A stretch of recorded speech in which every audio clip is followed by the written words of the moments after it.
Welcome to the Clean Power Brief. We are here today with Ted Flanagan, the president of EcoMotion and the host of Flanagan's EcoLogic podcast. So, Ted, thanks so much for joining us. We're excited about this conversation. Well, thanks, Patrick. It's great to be here with you. Great. So, I really enjoyed our first conversation. You have a really interesting background. Can you give people a quick version of how you got from, New York and Vermont, Colorado, Rocky Mountain Institute, and California? That path is pretty incredible. So if you could run through that for folks, I think that'd be great. Well, I'd love to. Yeah, thanks. And like you, I'm from New York. I grew up in Manhattan, 67th and Lexington for all those New Yorkers that may be listening in. Mhm. Always was amazed by sort of the infrastructure to run a big city like New York. Yeah. But I went up to school in Vermont. I got heavily into the anti-nuclear movement. I was very alarmed about the risks of nuclear power to generate electricity, most of which gets wasted in our society. Um, and I got really interested in the views of Amory Lovins at the Rocky Mountain Institute. He'd written a foreign affairs article called "The Soft Energy Path," Mm, and it was all about becoming more efficient as a society and not having to make these huge trade-offs with right. large centralized power plants and transmission lines and all the stuff that delivers power to our homes. But I did go to before moving west to Colorado. I did work in New York. I worked for the New York Power Authority, which is a large utility that wholesales power to all of the investor-owned utilities in New York. And we had all the hydro generation at Niagara Falls. We had a couple nuclear Yeah. reactors. We had all sorts of very heavy-duty infrastructure, and I was involved in strategic planning there and very involved with some of the early energy efficiency retrofits of the New York City subway system, the World Mm, Trade Center, some other large New York City, the Philharmonic Hall, and other facilities at Lincoln Center. Fascinating. But I moved west to Colorado for personal reasons and professional reasons. I worked at Rocky mhm. Mountain Institute, which was a Right. young nonprofit making huge waves. I literally traveled around the world with the Uh, institute.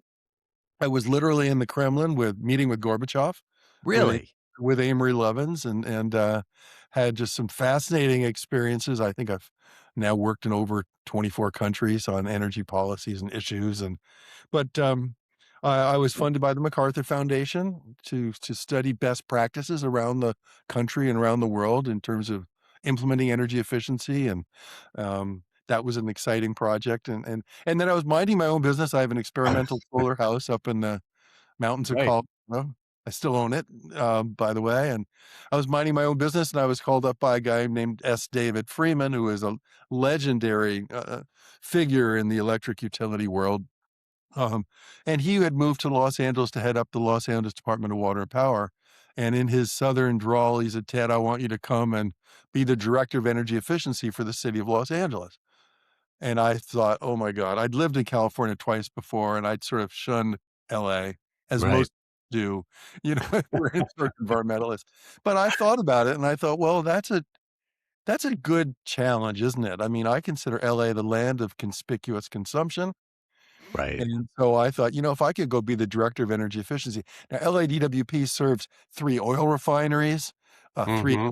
airports, 120,000 large businesses, millions of customers, and so it was a great challenge, and I designed a suite of energy, efficiency programs for LADWP, and I've been in California ever since running, nonprofits, and then I've been running EcoMotion for 20 years. Wow. What a background. That's fantastic. I want to dive into a lot of that. I can we back up for a second? That Sure. experimental house. Yeah. Um, d- let's talk about that just quickly. I mean, what made it experimental? Yeah, yeah, it's a great story. It's a great story of Hmm. really a group of hippies back in the early '70s that said they wanted to do, they're in the Aspen area and they wanted to Uh-huh. build a super efficient house. And, this is before there was even anything like thermopane glass, double pane glass wasn't even Wow. available on the market. But they Really? They found this perfect, it is 1974. They found a Okay. perfect site, absolutely fantastic solar exposure.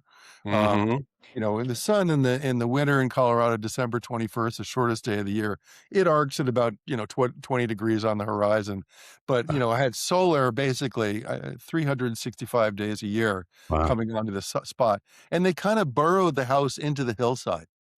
Um, and then they put in foot thick walls.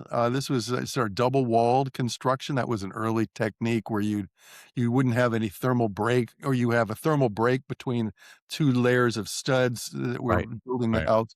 Yeah, foot thick walls, R42 in the ceilings. They Wow. manufactured their own double pane glass. I still have a few pieces of it in the house. So Do on a you- record at work.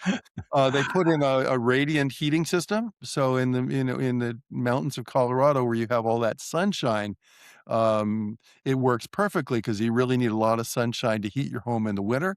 So Right. the entire south side of the house was a handmade trickle down collector that went into 5,000-gallon tank and the triple zone hydronic radiant heating system. Uh, this place went on and on. I mean, it was Yeah, it it really did, and was it totally all by the ahead of way, its time. it all failed. All the mechanical systems failed. Really? I realized when I bought it in '86 that I could just employ the latest technologies. Right. I changed the roof angle. So if south is over here, I shifted the roof angles from a low angle or a steep roof because that had collected all that sun for the solar thermal system. And I Right. raised the roof up and I put 10 feet of glass in. All of a sudden, I picked up a great view and turned it into a passive solar house. Later, we put back on some of the solar thermal again, but it's a great spot, and it's so well designed, and Mm. that's the fundamental of energy efficiency in construction is if you design it right the first time, then you have a comfortable house for your life. And literally, I mean, on a nice winter day, we can open Yeah. up the double doors out onto the deck, and the sun is streaming in the house because it's got Yeah, it's so much beautiful. thermal mass. It's built into the hillside. It just stays really comfortable. It's a great spot. I'm very proud of that house. And I'm assuming everybody on this podcast is invited over for some tea My to daughter check lives there it out. now, so she might say, "Well, maybe." Yeah, we'll just put the address in the comments, and we'll make sure to send her It's some it's company. right around the corner. It's just upstream, 2 houses upstream from Rocky Mountain Institute's original building. Nice. So after Sounds commuting like in and out fun. of Manhattan to work at the New York Power Yeah. Authority, I literally walked around an old abandoned irrigation ditch from the institute to my house. Pretty That's a sweet. different commute. Yeah. It's a And great so spot. It's a great ah, spot. that's great. No, thanks for sharing that. So let's go into your time in LA. What lessons did you learn and can apply to clean energy today? Let's talk a little bit Yeah. about Well, I what guess what helped you leadership form. I think leadership is really the most important lesson. How The so? Los Angeles Department of Water and Power, or DWP as it's affectionately known, was Mhm. really a coal-fired utility. And it was a municipal utility, the largest, still is the largest municipal utility in the country by a factor of 3, I think. Mm, Uh, and I thought, "Oh, great. That's fantastic." That means that we don't have ratepayers. We don't have ratepayer advocates. We don't have all that kind of stuff that muddies the water, that would cause us to be resistant to energy efficiency and to ultimately renewables. But oh, was I wrong about that? It's in LA, there's 3 enterprise departments, and there's 24 departments of the city, and so you got these enterprise department that just means a department that makes money, right? And right. so, the utility makes money. We serve electricity and water basically at a profit, and that profit serves the general fund in Los Angeles. The Mhm. airports make money, and the Port of Los Angeles makes money. All the rest, the police department, parks and recreation, sewage, sanitation, none of those make money, but Right. Right. LADWP does. So that was Huh. a bit of a shock to me to realize the pressure, even from a municipal utility, that Right. the pressure there was to make money. And To be in profitable. what that meant was, as the director of energy efficiency, I was bucking this whole concern about lost revenues. So if we make Mm. utility system more efficient and make our customers more efficient, then the utility sells less power and they have less revenues. And that means, for a Isn't private, that that means less shareholder revenues. But for a public utility, that means less revenues that go to the city government. So that was what I said at the onset was it took leadership.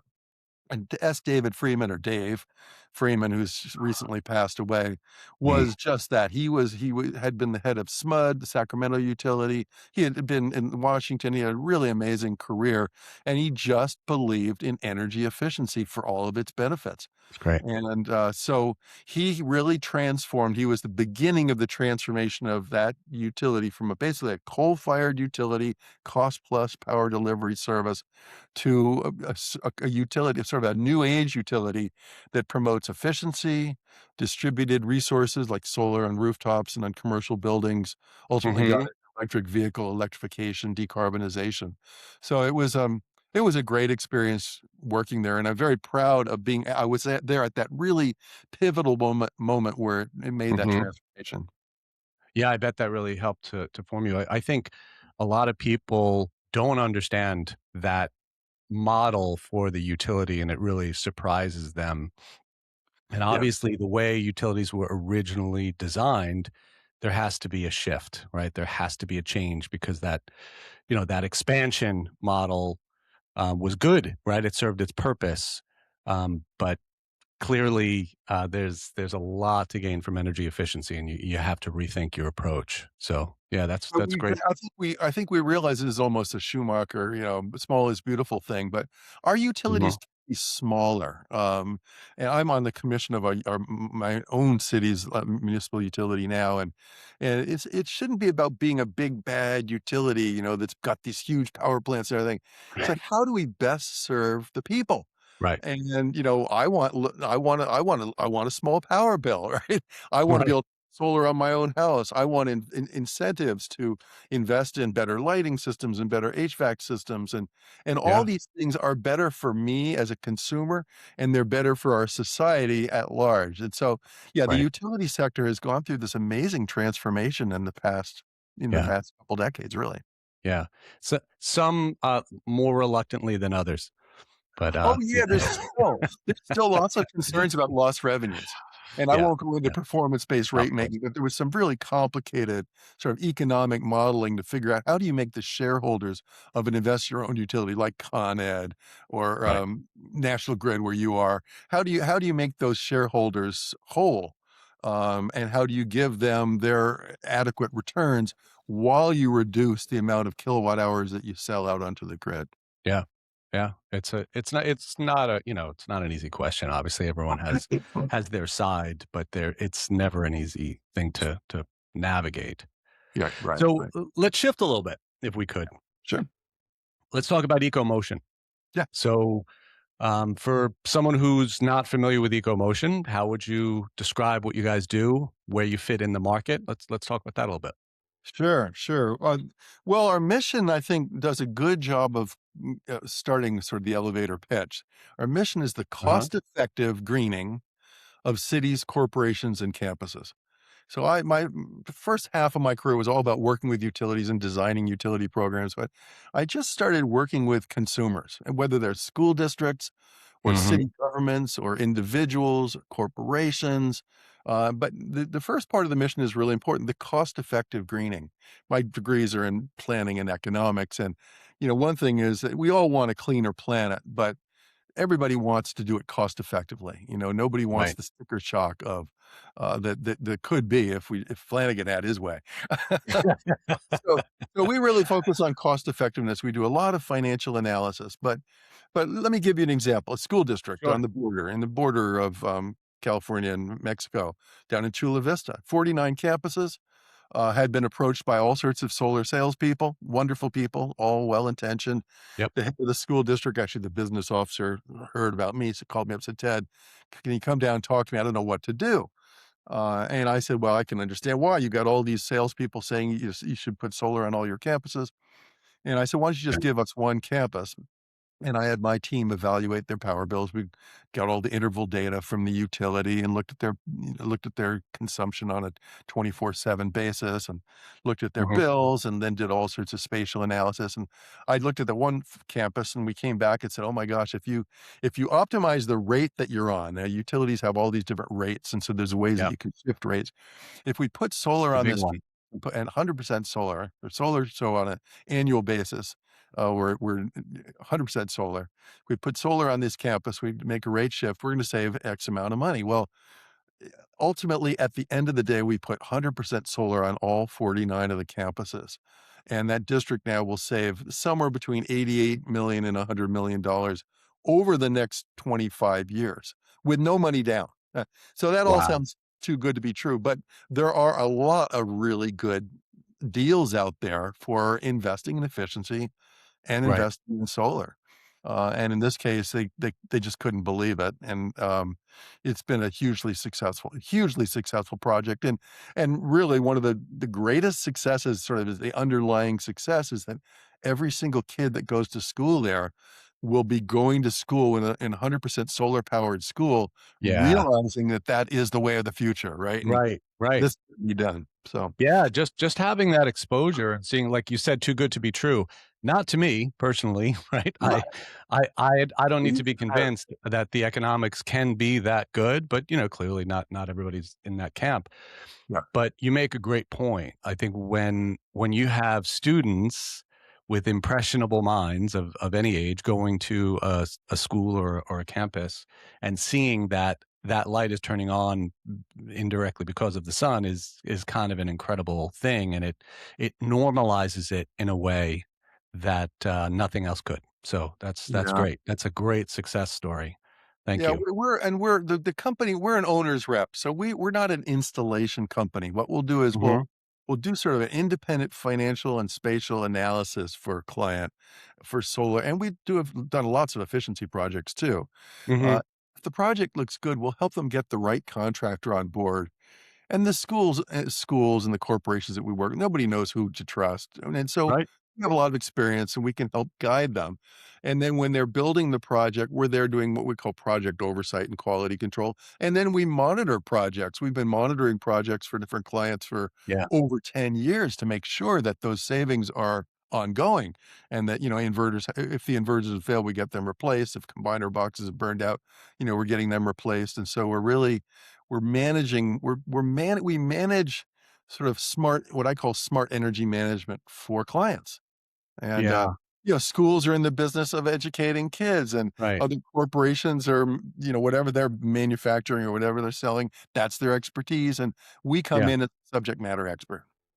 Yeah, and that's hugely valuable to look at the whole picture and understand that it's not just that initial decision. And that actually perfectly leads to one theme in our original conversation where you were talking about the first cost of a solar project Yeah. without understanding the life cycle cost, right? Paying attention to after the system is installed. So let's talk about that. Why is that a big issue? What do you guys bring to the table? And how does that make solar just make a lot more sense for folks? Yeah, no, I think this gets right down to human nature that we're Hmm. sort of, we get excited about a shiny new toy, right? Or we buy a Right. new car and we're excited about it, or an EV or Right. bike, or a solar system. And so all the clients that we work with are really fixated on that first cost. How do they get the absolute best deal for solar? And now all the projects we do is solar and storage or EV Hmm. chargers or whatever it happens to be. People are focused on that first cost, and Right. they're trying to finagle saving a few $1,000s here or there, to lower that first cost, and that's important. Sure, that makes a lot of sense. But we need to keep our eye on the ball, and the ball is the long-term benefit. Uh, because like I said, with that Chula Vista School District example, they have up to about $100 million worth of benefit as long as that solar system Right. keeps operating properly. Right. And so, in order to realize that long-term benefit, yes, we advise our clients, you've got to do maintenance. Now, we all sort of nod our heads. Maintenance is important. You got to change the oil in your car, right? Right. So that's everybody That's understands what they that. say. And Not so, if you have and an EV though. not with an EV. I have a couple EVs, and that's a fantastic side of EVs. It's Very, a nice very little thing. maintenance, but and there's very little maintenance for a solar system. But you Mhm. do have to be, if we're dealing mostly commercial solar systems. There are things to be done. We have to clean the panels. We like to say that if you don't clean the panels, it's sort of like not cleaning the windshield on your car. After a while, you can't see it. Well, that's the same Yeah. thing. Photons of light can't get in. You have to clean the filters on the inverter cabinets. You got to clean off the cabinets. Sometimes you have to retorque some of the lug nuts. It's not a lot of maintenance for a solar system, Mhm. but really the important thing is to do the maintenance and is to monitor the system carefully. And if you're not able to do that yourself, or you don't have the time to do that if you're a business, then there are Mhm. companies like my own where we monitor we've been monitoring LA Metro systems, big solar systems for years. And Right. so we're able to figure out, which systems are performing as they are expected to, which systems are failing, and if they are failing in any way or falling behind in their production, why? And so we'll fix them. I have one. I think I might have mentioned you in our on the call we had a couple weeks ago. Mhm. That a good friend of mine runs a residential solar company out here, Yeah. and he used to be in the computer business, and he's a very successful man. And he said, Ted, I don't even haggle with people. If they start haggling with me about first cost, if they're saying, oh, I want two or $3,000 off here or $5,000 off here or there, he said, I just generally don't talk to them because I'll just say, go ahead, make your own decision. What he offers is integrity. He offers, a long-term view so that you can realize these benefits. I'll give just sort of a financial example of my own Sure. house. Yeah. S- Here, a few years ago, $25,000 gross cost. I picked up a large utility incentive. I picked up the federal tax credit when it was available at about a $12,000 cost for my Yeah. system. That system's gonna generate $50,000 worth of savings for me over time. Right. So, do I really care about whether I pay 12,000 to the cheapest provider or maybe Right. 15,000 to a company like the one I just mentioned that's got integrity, is putting in the best equipment, and is sort of setting up to monitor and be standing by their gear for forever so that I realize that $50,000 worth of benefit. And that's what we're seeing with a lot of these deals is that, you've got a relatively small first cost, price of solar has plummeted way down, and you've got a large life cycle benefit. And that's what you got to keep your eye on is that life cycle benefit. Yeah. No, it's a great point, and I mean, obviously, if you have those incentives are on that top line number. So Yeah. if you save, a couple of bucks on the top line number, you're actually trimming back some of your tax credit and some of your savings too. So Yeah. it's not that simple math. So yeah, it's a really good point. Yeah. To shift a little bit, you're working on electric bus infrastructure, if I remember, Yeah. battery storage, microgrids.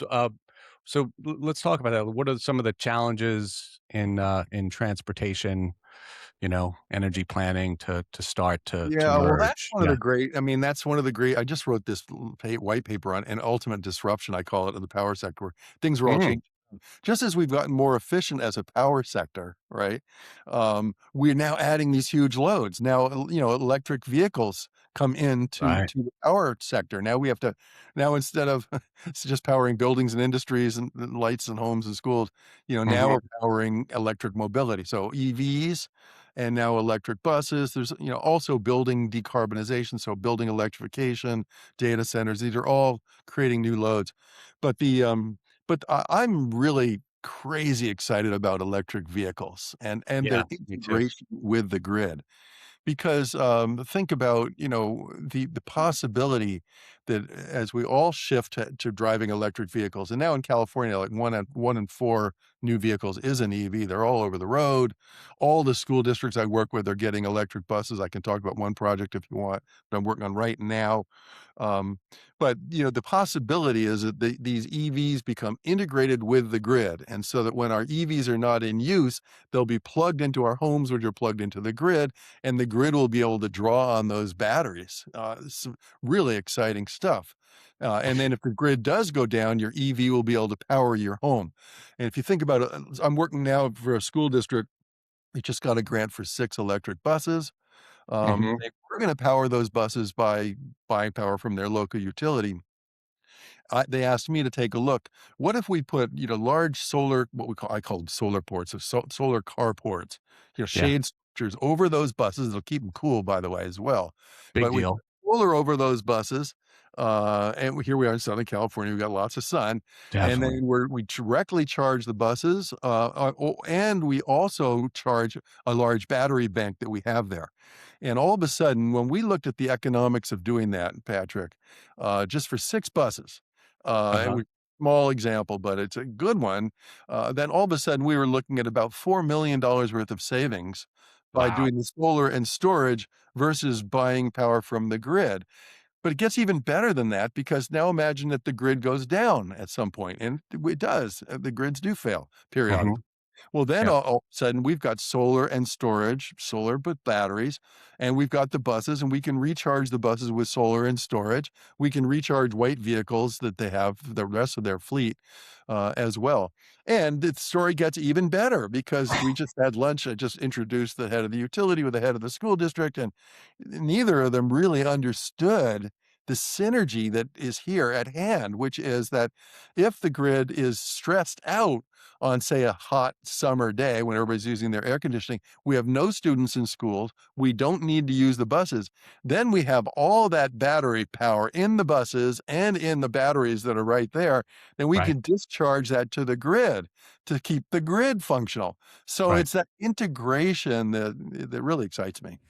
And, again, for to just complete that thought, that turns into money for the school district because Yeah. the grid is going to pay them for that power or for that capacity or, whatever that particular program is that you're signing them up for. Well, that's So right. that's Your good. vehicle, and I sit here most days. I'm here at my home office, and my garage is right here. We have 2 electric vehicles. We have Right. 140 kilowatt hours of energy in those stored in those vehicles, and we can give those batteries what we call a day job, right? So give them a day job. Imagine that in the future. Imagine you drive your car to the airport, and you're going off on a vacation somewhere, and your car's sitting there for a week or 10 days or whatever.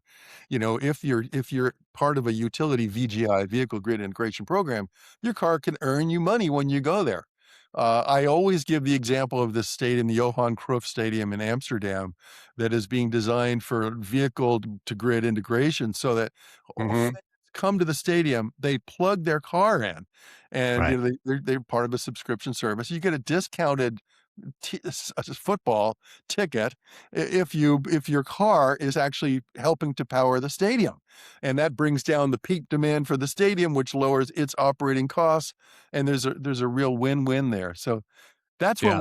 that's where we're going, is that Yeah. integration, and Absolutely. it just makes a lot of sense. It's really smart and it's really exciting. And, I mean, having s- sources like you and your organization to tap into this has just a world of benefits. I mean, even little things like you talk about, the tariff, adjusting the rate that you're on, little things like that, little tweaks, understanding the nuances of these systems and programs can really, really make a huge difference over time. So that's great. And And I feel like we could, yeah. we have time limits on these podcasts, but I feel like we could talk for days about this. You've got so much great stuff going on. It's very cool.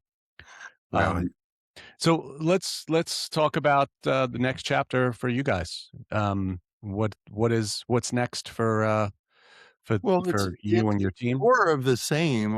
We especially now with the current political administration in DC trying to retard Hmm.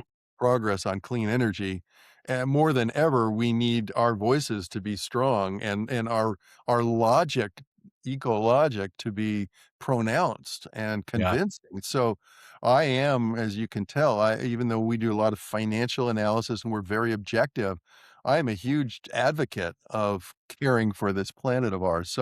So more of the same in terms of getting the word out there about solutions and cost-effective solutions. Yeah. Um, Solar on a more practical basis, solar systems are getting old now. We've had solar systems for a while. There's more and more need for the maintenance that we talked about. There's Yeah. more need for repowering of systems, so that's kind of tricky. You mentioned microgrids. We've done a lot of work with building microgrids now, which is again taking advantage of clean, fossil-free, carbon-free solar, wind resources. Ultimately, it'll be geothermal and hydro and offshore wind, but taking advantage of these and creating microgrids so we have energy resilience. So if the grid Mhm. goes down, and so we've been working with municipal buildings on helping them figure out how much solar to put up, how much storage to put in, which critical loads to power if the grid goes down, how we can give those batteries a day job, how we can do this all very cost effectively.